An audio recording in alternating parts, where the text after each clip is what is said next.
দেখো এখন যে কোশ্চেনটা নিয়ে আলোচনা করছি এই কোশ্চেনটা তোমরা সবাই জানো, সেটা কি সিআরআর এবং এসএলআর। তোমাদের যাদের ইকোনমিক্স ছিল ক্লাস 12-এ এই কোশ্চেন সবাই পড়েছো।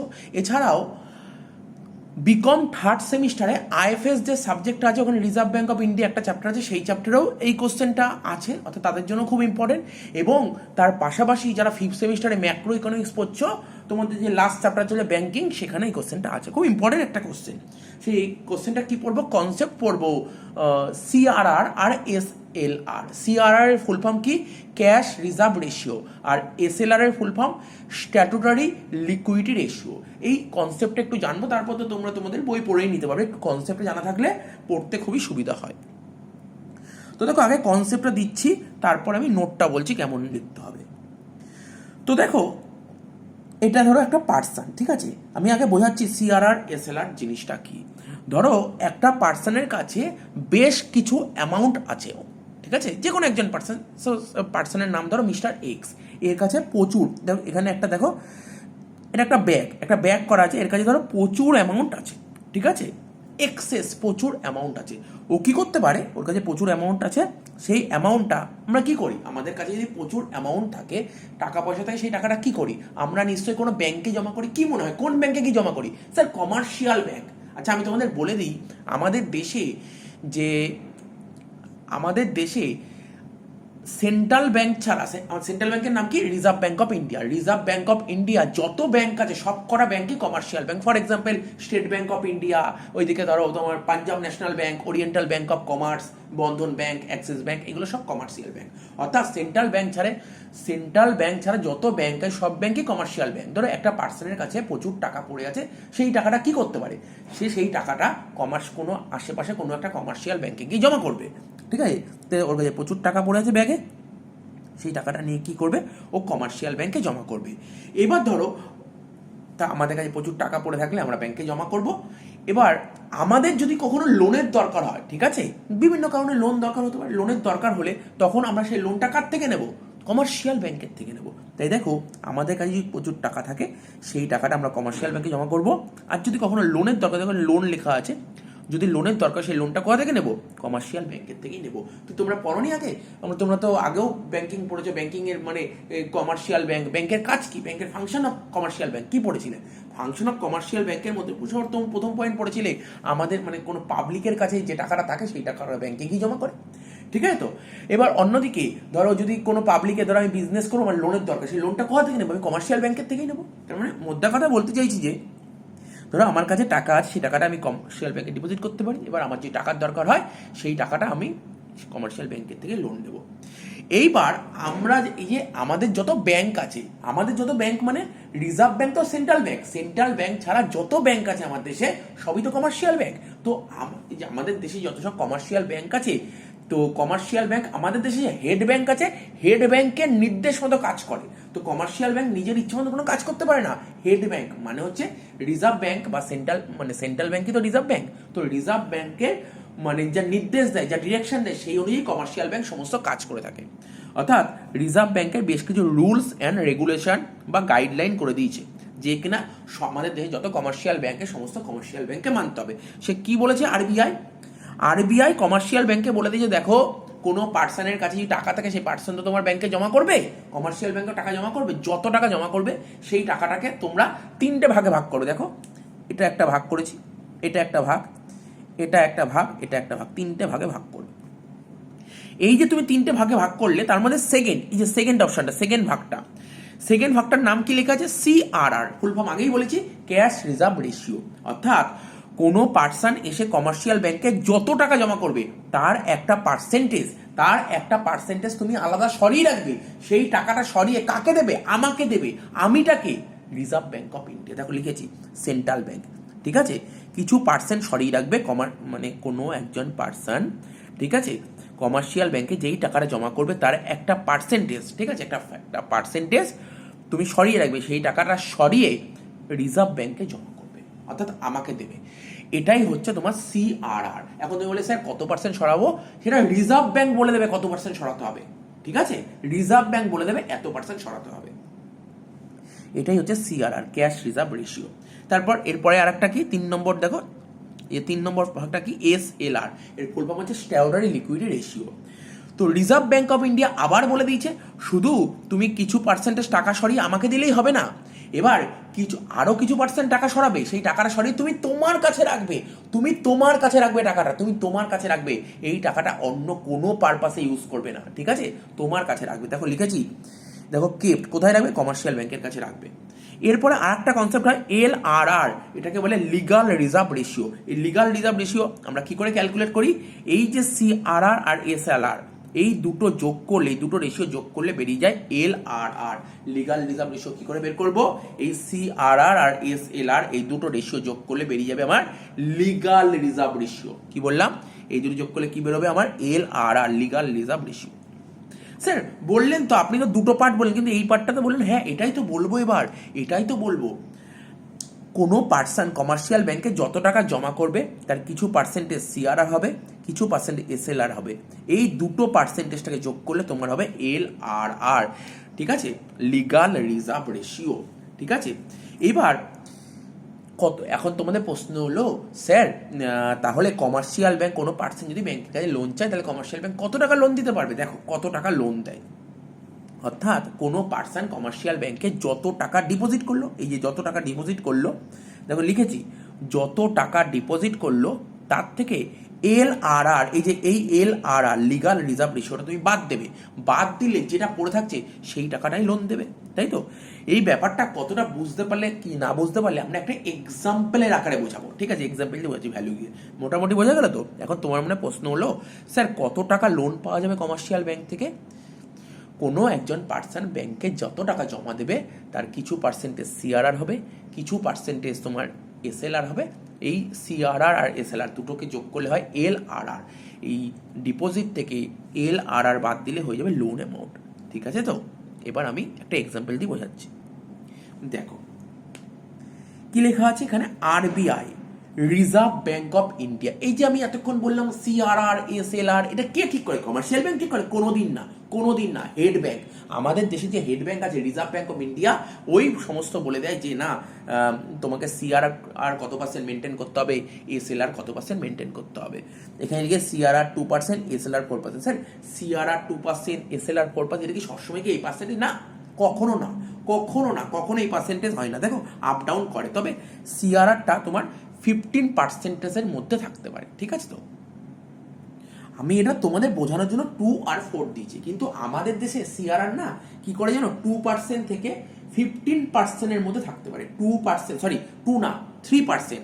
আমাদের দেশে CRRটা কি হতে হয়, 2% বোঝানোর জন্য বলেছি, আমাদের দেশে CRR 3% থেকে 15%-এর মধ্যে থাকতে পারে, ঠিক আছে, 15% বেশি হবে না, ঠিক আছে। এবার সেন্ট্রাল ব্যাংক মানে রিজার্ভ ব্যাংক যখন খুশি চায় ও চেঞ্জ করতে পারে। কখন চেঞ্জ করতে পারে, দেখো কখনো ইনফ্লেশন হয়, কখন ডিফ্লেশন হয়। ইনফ্লেশন যখন হয় ও তখন CRRটাকে মানে কখনো CRR বাড়ায়, কখনো CRR কমায়। এই জিনিসগুলো আমরা সব বলে দিচ্ছি, ব্যাপারটা আস্তে আস্তে একটা করে। অর্থাৎ দেশে যখন ইনফ্লেশন চলে না তখন রিজার্ভ ব্যাংক অফ ইন্ডিয়া CRRটাকে বাড়িয়ে দেয়, আর দেশে যখন ডিফ্লেশন চলে তখন রিজার্ভ ব্যাংক অফ ইন্ডিয়া CRRটাকে কমিয়ে দেয়।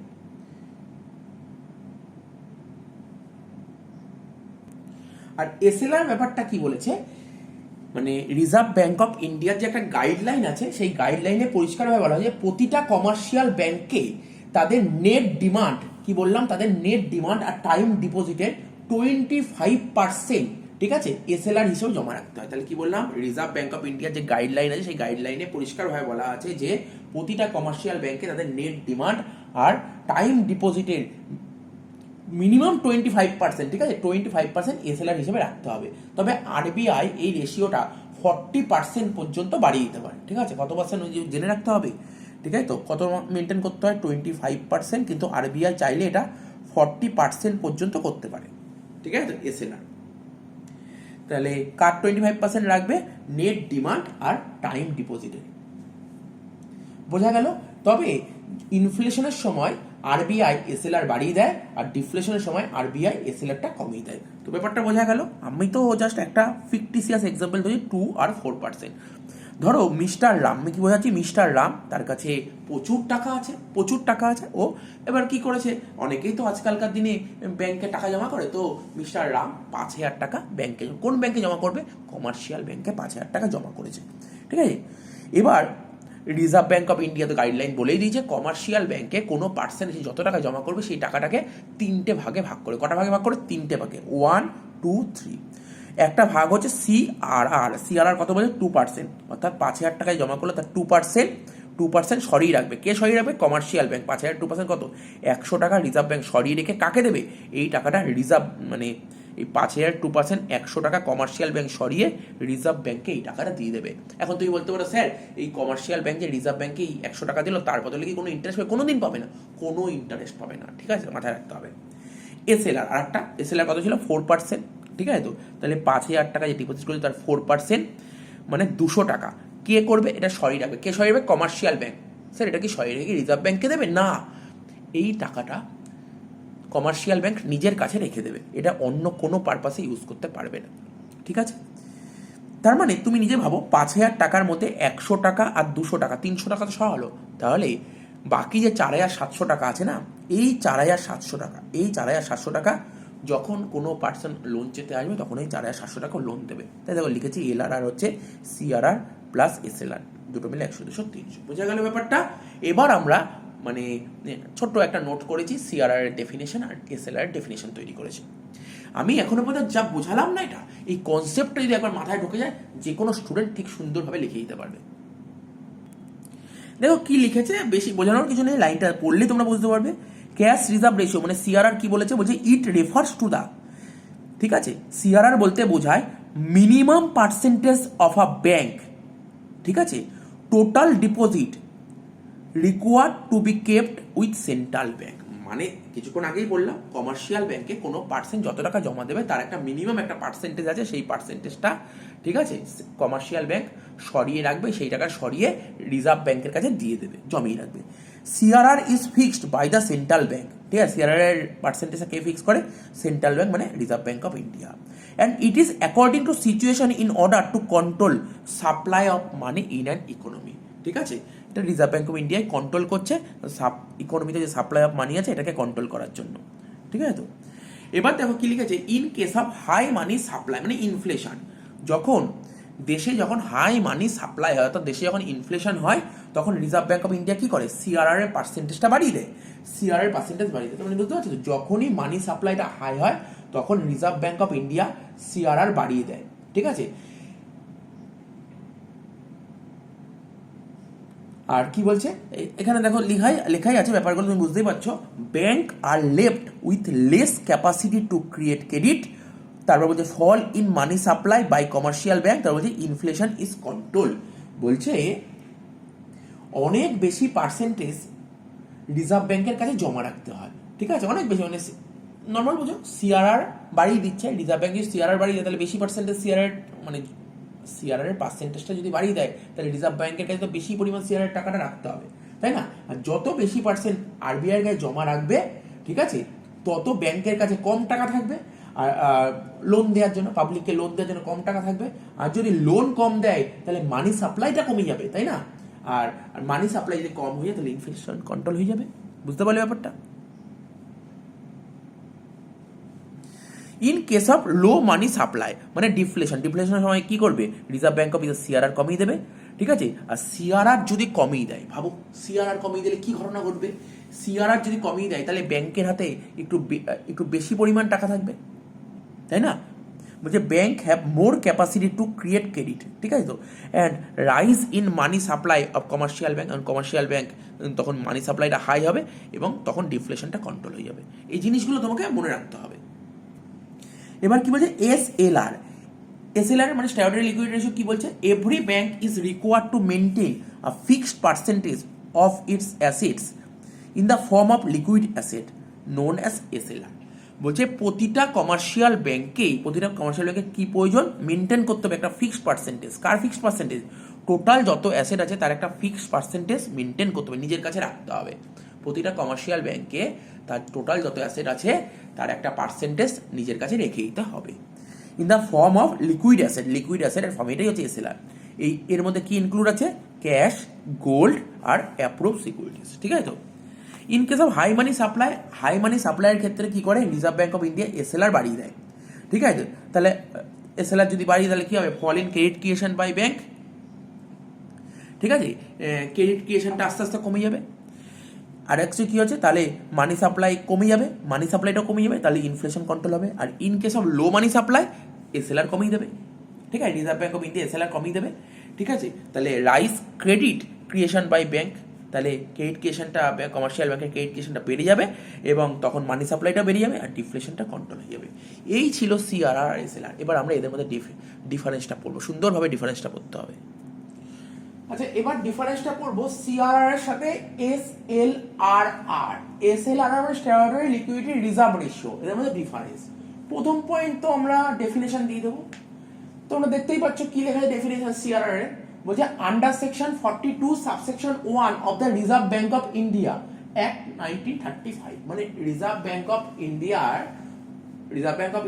অ্যাক্ট 1935 এর এত নম্বর ধারা, 42 নম্বর ধারা, 42 নম্বর সেকশনের এক সাবসেকশন, মানে 42 নম্বর ধারা 1 নম্বর উপধারা কি বলা হয়েছে?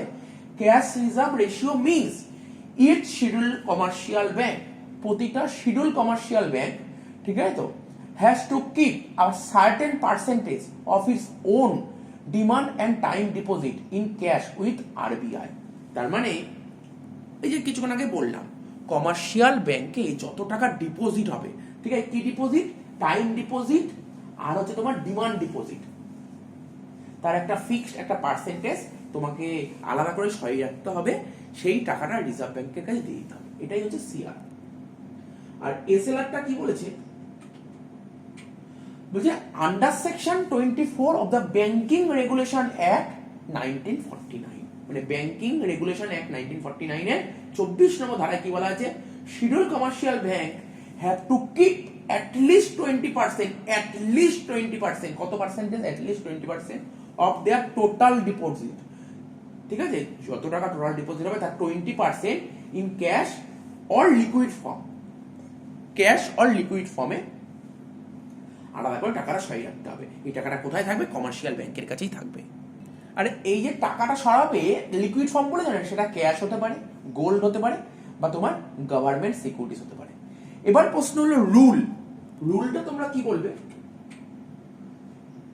ঠিক আছে, রুল বা এখানে বলতে হবে তোমার নর্মস কি বলেছে? Cash reserve ratio will be determined on the basis of own demand deposit and time deposit, মানে ক্যাশ রিজার্ভ রেশিও ডিটারমাইন্ড হবে কিসের উপর বেস করে? ওন ডিমান্ড ডিপোজিট আর টাইম ডিপোজিট। আর ওইদিকে SLR statutory liquidity reserve ratio will be determined as a percentage of total current and time deposit. কার উপর? কারেন্ট এন্ড টাইম ডিপোজিটের উপর পার্সেন্টেজ হবে। Rate cash reserve ratio is comparatively লো, ঠিক আছে, ক্যাশ রিজার্ভ রেশিও রেটটা কম্পারেটিভলি লো হয় with statutory, মানে এসএলআর এর তুলনায় সিআরআর এর রেটটা তোমার একটু কম হয়। ম্যাক্সিমাম সিআরআর 15% আর at present CRR 4%। Maximum CRR কিছুক্ষণ আগেই বললাম ব্যাপারগুলো। আর SLR statutory liquidity reserve ratio is high in comparison with cash reserve, ঠিক আছে তো, মানে তুমি সিআরআর এর সঙ্গে কম্পেয়ার করলে এসএলআর এর রেটটা একটু হাই আছে, ঠিক আছে। ইট রিচ 38.5% এন্ড এট প্রেজেন্ট 19.50, ঠিক আছে, 19.50 কারেন্ট রেট বলছি, ঠিক আছে তো। Penalty next point, if any bank, মানে সিআরআর এর কথা বলছি, if any bank fail to keep minimum CRR, ঠিক আছে, কোন কমার্শিয়াল ব্যাংক যদি মিনিমাম যে সিআরআর পার্সেন্টেজ আছে সেটা যদি মেনটেন করতে ফেল করে, ঠিক আছে তো, তাহলে then the bank has to pay interest and punishment 3 to 5%, প্রতি মাসে 3 থেকে 5% পানিশমেন্ট কাটবে, ঠিক আছে, মানে তোমাকে একটা ফাইন দিতে হবে, পেনাল্টি দিতে হবে। আর এসএলআরটা কি? There is no such penalty be imposed on commercial of not complying norms. তাহলে বুঝতে পারলে এসএলআর এর এরকম কোনো নিয়ম নেই যে অতিরিক্ত যে এক্সট্রা যে তোমার পেনাল্টি দিতে হবে, মানে এক্সট্রা যে ইন্টারেস্ট দিতে হবে, এরকম কোনো ব্যাপার নেই। কিন্তু সিআরআর যদি কোনো কমার্শিয়াল ব্যাংক যত রাখতে বলে, যে রিজার্ভ ব্যাংক বলে তোমাকে এত পার্সেন্ট সিআরআর মেনটেন করতে হবে, তুমি যদি টাকাটা মেনটেন করতে না পারো তাহলে কিন্তু তোমার কাছে পেনাল্টি কাটবে, মানে ওই পার্টিকুলার সেই সমস্ত কমার্শিয়াল ব্যাংকে পার মান্থ 3 থেকে 5% আরে ইন্টারেস্ট পে করতে হবে। জিনিসগুলো তোমাকে মাথায় রাখতে হবে। তো বুঝতেই পারলে ব্যাপারটা। তো ডিফারেন্সটা আমি তোমাদের বলেই দিলাম, ঠিক আছে তো।